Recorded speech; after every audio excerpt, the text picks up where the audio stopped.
geral, esse aqui é um roteiro da minha fala de hoje. Eu vou tentar não passar os 20 minutos, né? Para quem me conhece sabe que eu falo muito.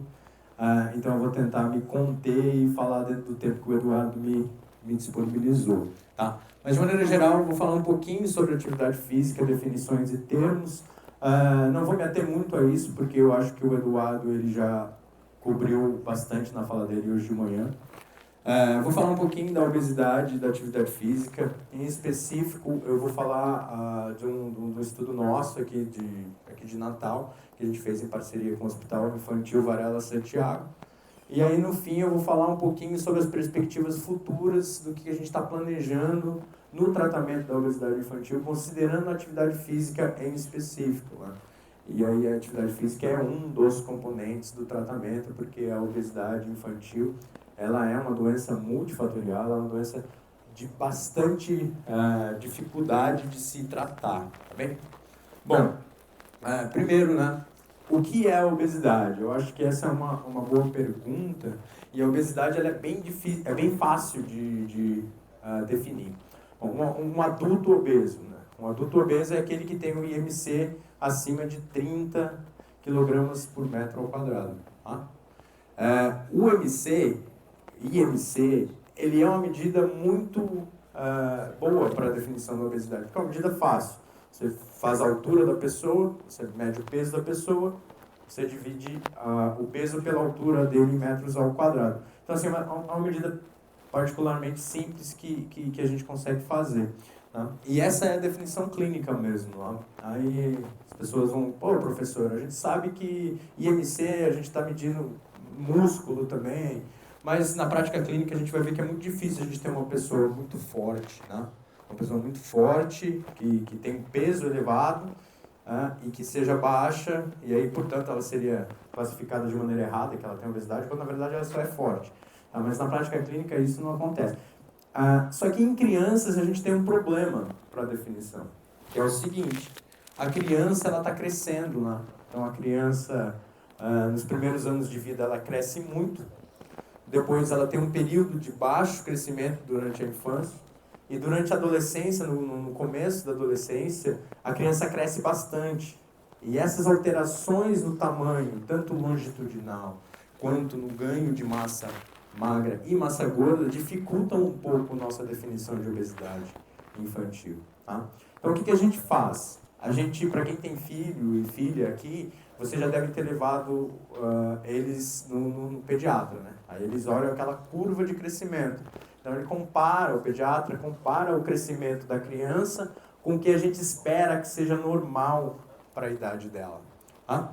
Então, baseado nessas curvas de crescimento, a gente consegue dizer se a criança ou adolescente está ganhando mais ou menos peso para a idade, está ganhando mais ou menos estatura para a idade, ou está ganhando um IMC maior ou menor, né, para a idade. Tá? E aí a gente compara o crescimento da criança com as curvas de normalidade. Então, aquelas crianças que estão com IMC para sexo e idade acima do 85, a gente considera elas como sobrepeso. Crianças que têm sobrepeso. A obesidade, as crianças que têm, né, as crianças que vivem com obesidade, são aquelas que estão acima do percentil 95 para a idade e sexo. E as crianças que têm obesidade severa, eu trouxe essa definição porque é uma definição importante para o resto da nossa conversa, que é o seguinte: as crianças que elas estão acima de 120% do percentil 95 para sexo e idade. Tá? Quer dizer o quê? O percentil 95 para uma menina de 12 anos, eu não sei o valor, tá? Vou inventar aqui, 26. Tá? Aí eu meço uma menina de 13 anos e ela está com 36. Então ela está acima do percentil 95. Né? Então a gente calcula o percentual acima que ela se encontra. E essas crianças e adolescentes acima do percentual, 120% acima do que seria o 95 para a idade, elas são crianças que vivem com obesidade severa. Tá? E obviamente que cada passo desse aqui, né, cada classificação tem um impacto diferente nos marcadores de saúde, tá bem? E aí, obviamente, que o que a gente quer? Qual que é o papel do profissional de saúde, né? Não só o profissional de educação física, mas nutricionista, fisioterapeuta, todos. Tá? A gente quer que as crianças que vivem com obesidade, elas sejam mais ativas no dia a dia dela. Por quê? Ou porque a gente vai aumentar o gasto calórico delas, tá? No ponto de vista mais fisiológico, mecânico, ou porque a gente vai fazer com que essas crianças tenham um desenvolvimento motor melhor, do ponto de vista mais desenvolvimental. Tá? Então, o que seria atividade física, pessoal? Então, atividade física é aquilo que o Eduardo já trouxe na fala dele, né? Que tem atividade física leve, atividade física moderada, atividade física vigorosa, atividade física muito leve. Isso é atividade física. Mas a atividade física, ela é um pouco mais... eu gosto mais dessa definição, não só de intensidade, né, mas algo que o professor Felipe trouxe na abordagem dele. É uma atividade humana que depende de várias coisas. Tá? Então, ela depende de pessoas, ela depende de espaços e contextos que são culturalmente específicos. A atividade física, ela é influenciada por uma variedade de interesses, por uma variedade... As crianças devem realizar pelo menos 60 minutos de atividade física, pelo menos, tá? Não é chegar nos 60 e tá tudo bem, não. Pelo menos 60. E desses, pelo menos em 3 dias,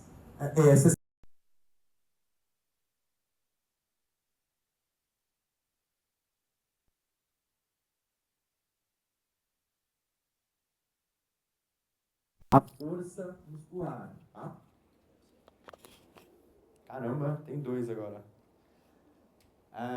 Então, assim, isso aqui é bastante interessante do ponto de vista que dá um norte, mas a gente vai descobrir que 60 minutos talvez seja um número mágico, que não tenha muito suporte na literatura, embora os estudos depois pareçam mostrar que sim. Mas, por exemplo, esse estudo aqui, vejam só, daqui para cá é a maior proteção, né? Porque diminui mais. Então, esses aqui estão fazendo 130 minutos por dia. Tá? Esses aqui estão fazendo 120 minutos por dia. Então, assim, 60 minutos, não sei. E o Eduardo falou muito bem que 60 minutos de atividade física moderada e vigorosa, ela pode ser diferente, a depender da característica, do contexto e de onde isso é realizado, tá? E aí, só para lembrar, né, a gente passa grande parte do dia dormindo, grande parte do dia em atividades sedentárias, grande parte do dia em atividade leve, por exemplo agora, tá? Moderada e vigorosa, tá? E como é que a gente mede isso? A gente tem esse equipamento que a gente chama de acelerômetro.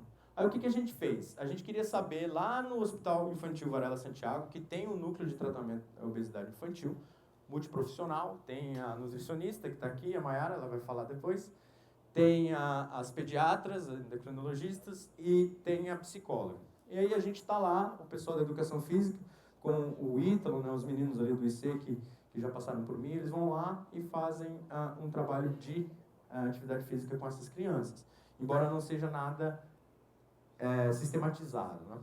Bom, aí a gente queria saber, usando o acelerômetro, nesse grupo de crianças aqui, ó, quanto de atividade física que elas fazem e qual é o padrão de atividade física, o que elas fazem. Tá? Perceba que eu não quero saber se elas fazem mais ou menos do que crianças eutróficas.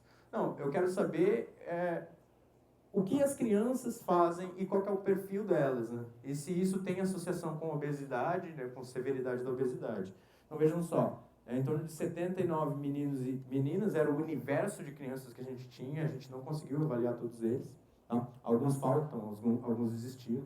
Mas eu só queria chamar a atenção para vocês aqui embaixo, pessoal. Aqui embaixo são marcadores de, por exemplo, diabetes, né? Pré-diabetes. Cerca de 20% dos meninos e 22% das meninas de 7 anos de idade, eles já têm critério para pré-diabetes, né? Cerca de 55% dos meninos de 7 anos de idade, 57% dos meninos de 7 anos de idade, elas já têm critério para dislipidemia, né? Tanto por triglicérides altos, quanto por LDL e HDL alto, tá? Então, assim, são crianças que elas realmente necessitam de algo, né, de uma intervenção que melhore esse perfil cardiometabólico, esse perfil corporal delas, tá bem? Bom, e o que a gente encontrou? Olha que legal. A gente tem 47 crianças que a gente conseguiu avaliar, tá? Então tem algumas limitações aqui, eu entendo, o N é pequeno e tudo mais, mas a gente olhou esse conceito de MVPA, atividade física moderada e vigorosa. A gente viu o quê? Que não tem associação com o IMC, não tem associação com o IMC padronizado, não tem associação com o percentual do 95, lembra? 120% criança severa, com obesidade severa. Tá? Então não tem a relação com o percentual de gordura e não tem a relação com cintura quadril, né? Que é uma medida de obesidade central. Então veja só, a gente chegou, eu olhei os dados e falei, mas estranho isso, né? Porque a gente espera que crianças que vivem com obesidade severa, elas façam menos atividade física do que crianças que não têm obesidade severa, por exemplo. Então a gente veria uma associação aqui. Aí eu comecei a refletir, como é que a gente define atividade física moderada e vigorosa? Bom, a gente define da seguinte forma, a gente dá um acelerômetro para a criança, ela volta com o acelerômetro ele vai te dar um valor assim, ó, esses riscos só. Aí, esses riscos do acelerômetro, quanto maior o movimento, maior é o risco, né? Esses que o laser não quer mostrar. Mas, aí a gente pega essa informação, a gente pega todo esse conjunto de valores, a criança fica 7 dias com o equipamento, e a gente faz essa análise aqui, ó. A gente pega e traça um risco nos dados. Tá? Acima desse risco, acima dessa marca aqui, a gente fala que é moderado e vigoroso.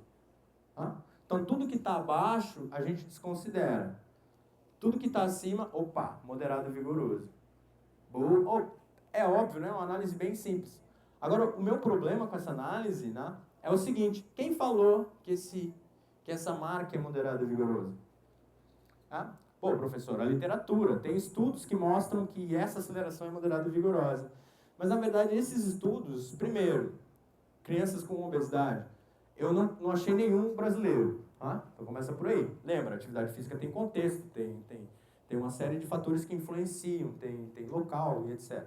Eu não achei nenhum brasileiro. Então, esse estudo que falou que isso aqui é moderado e vigoroso não foi com crianças brasileiras.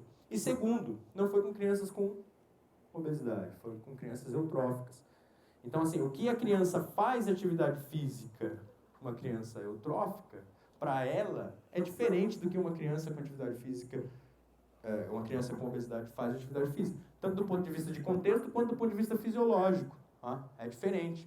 Então, eu não estou feliz que isso aqui é moderado e vigoroso para as nossas participantes.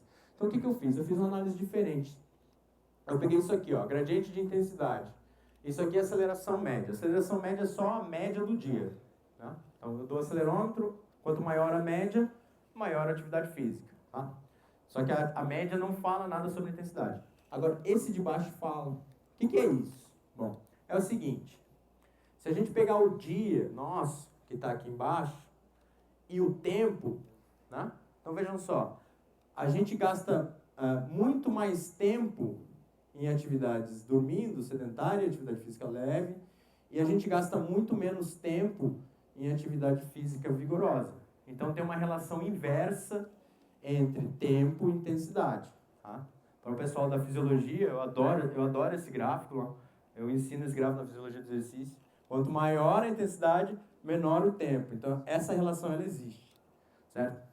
E aí a gente pega essa relação e olha só, se a gente conseguisse jogar isso aqui para cima, né, fazer uma linha um pouquinho mais assim, quero dizer o quê? Que eu estou gastando mais tempo em atividades físicas mais intensas. Então eu estou diminuindo essa relação em uma velocidade menor. Tá? Então quanto menor a velocidade que eu diminuo essa linha ao longo do meu dia, quero dizer o quê? Eu gasto mais tempo em atividades físicas mais intensas, certo? Então, fica mais ou menos assim. Então, essa pessoa cai muito rápido, a pessoa A cai muito rápido, porque ela fica pouquíssimo tempo aqui nas intensidades maiores, tá certo? essa pessoa aqui cai mais devagar.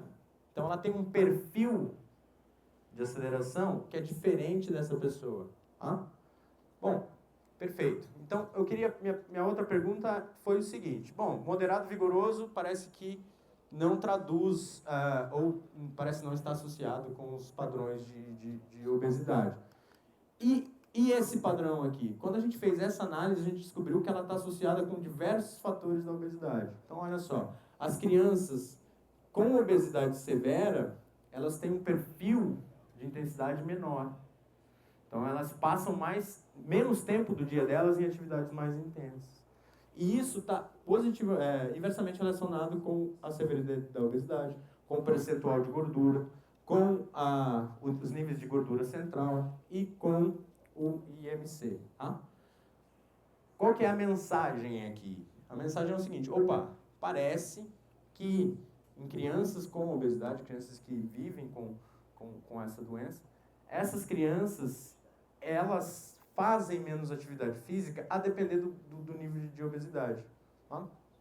E quando a gente olhava no moderado vigoroso, a gente não encontrava isso.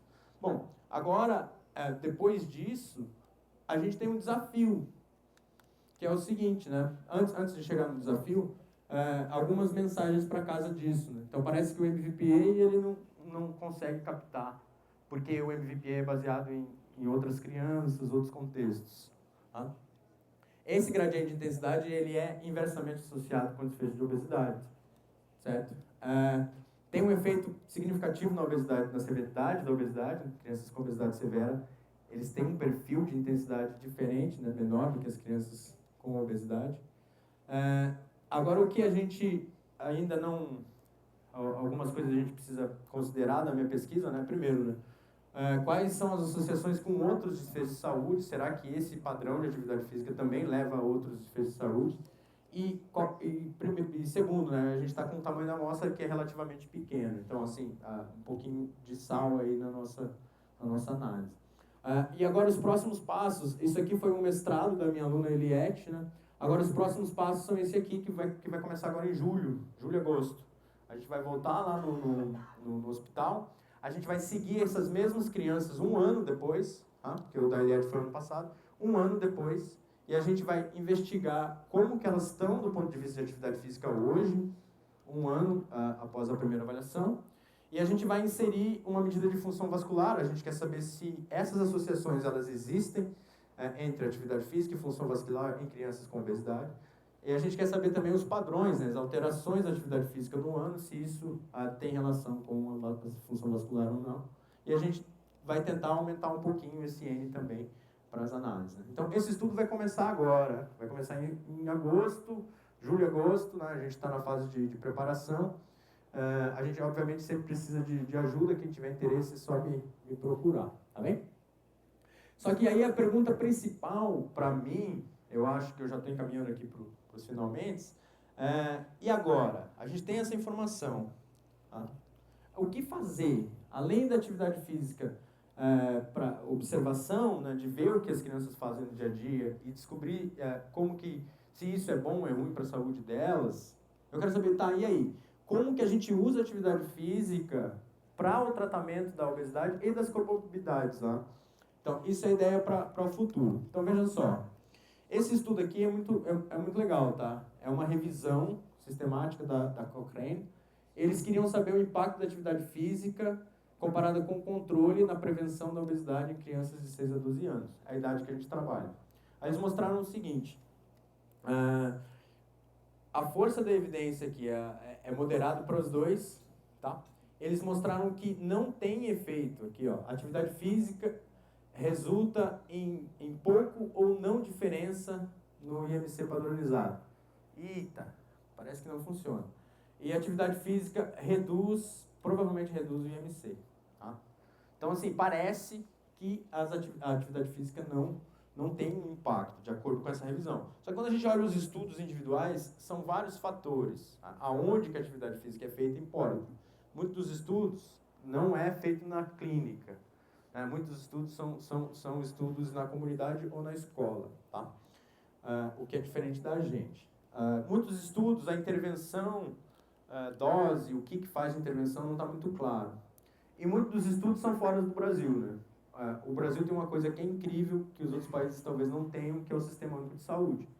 Então, assim, talvez se a gente usar o Sistema Único de Saúde como uma estratégia de intervenção, parece, talvez, né, não tem as mesmas características dos estudos, então a gente pode ter um desfecho diferente. Então, a gente entra nesse contexto aqui, que é o guideline clínico, que foi publicado no ano passado, que ele fala de mais ou menos como tratar, então, a obesidade infantil, de acordo de vista com, focando, né, nos comportamentos e no estilo de vida.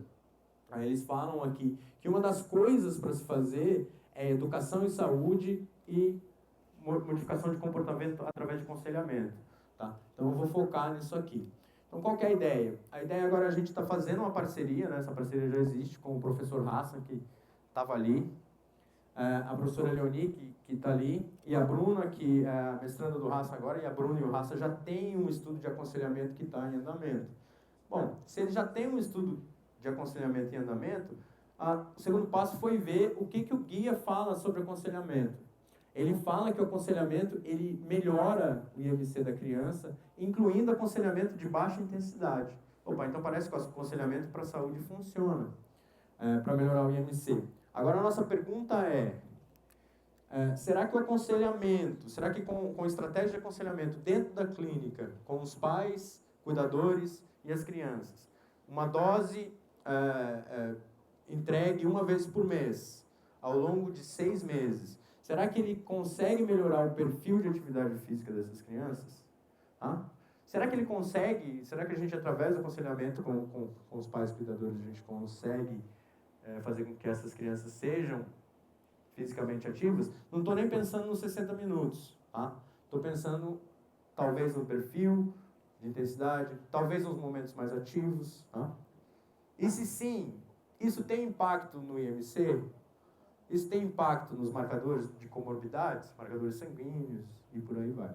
Então esse é um projeto que vai começar, a gente está na fase de desenho do estudo, então a gente tem mais 6 meses pela frente para ter um protocolo bem fechado, para ter os pilotos acontecendo, para a gente, quem sabe, no começo do ano que vem, começar esse ensaio clínico. E, de novo, quem tem interesse, convido para participar. Bom, então, para terminar, eu queria agradecer a galera que faz parte, né? Então, aqui as alunas de pós-graduação, a Eliette e a Daiane, o professor Felipe, o professor Arnaldo, que compartilham comigo assim, o grupo de pesquisa. Em especial o professor Felipe, que sempre traz bastante insights interessantes para o desenho, para a condução do estudo. O professor Hassan, que trabalha com aconselhamento. Então, assim, agora tem a Bruna, o Túlio e a Leoni também, que estão ajudando a gente aí no projeto. A Mayara, que está aqui, né, eu coloquei ela como a representante do núcleo de obesidade infantil lá do Hospital Varela Santiago, tá? Mas tem as médicas e a psicóloga. E os alunos de IC, eu não coloquei todos os alunos que fazem parte, eu coloquei só quem foi bolsista aqui. Então eles representam não só eles, né, mas um pessoal bastante grande que trabalha com a gente. Então, e obviamente o grupo de pesquisa o integra. Obrigado aí, pessoal. E aí, para terminar, eu acho que eu vou chorar, eu sempre choro. Eu queria só lembrar de Pelotas.